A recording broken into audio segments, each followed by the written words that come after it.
It's Easter and I haven't had chocolate in a while, so let's make a chocolate cake. This is Northern Irish grass-fed butter, and quite conveniently it has marked out the measurements on it, and there it is. It is exactly 201 grams. Perfect. So I'm just going to bash up some chocolate here. Violence is another ingredient in this recipe, so you got to bash up your chocolate. Yeah, teach it. Bung it in with the butter there, and we're going to melt this in the microwave and get it to a nice glossy consistency. You don't need to microwave it all the way into liquid. You can just microwave it up and then use the residual heat in the bowl to get it nice and glossy like this. And I haven't had chocolate in so long, I just had to have a little taste.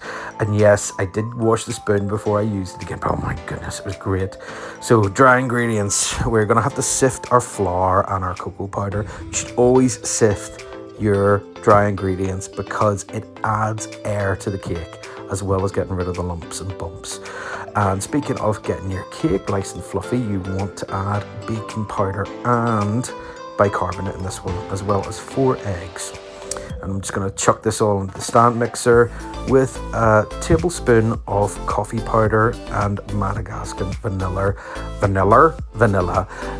It's basically dessert MSG, and that is our cake batter. And of course, at this point I realized that I hadn't added sugar, so I added sugar and remixed it. Not ideal, but it'll work. Now to make the ganache, it's just double cream and chocolate, and you just melt it together until it gets this nice thick and glossy consistency, and then you want to leave that to set up because the ganache will go more solid. Again, of course, I had to taste it and it was delicious.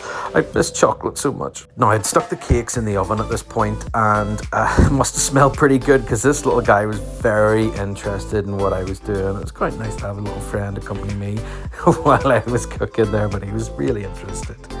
And of course, whenever the cakes were done, they came out and leave them to cool.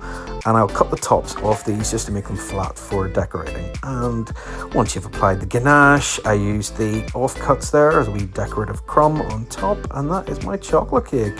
And it went with our Easter dinner that I had with my parents, which was turkey made by my mum and ham and stuffing. It was delicious, washed down with a lovely bottle of Oyster Bay. I was very happy. And there's the chocolate cake. It was yum. Great.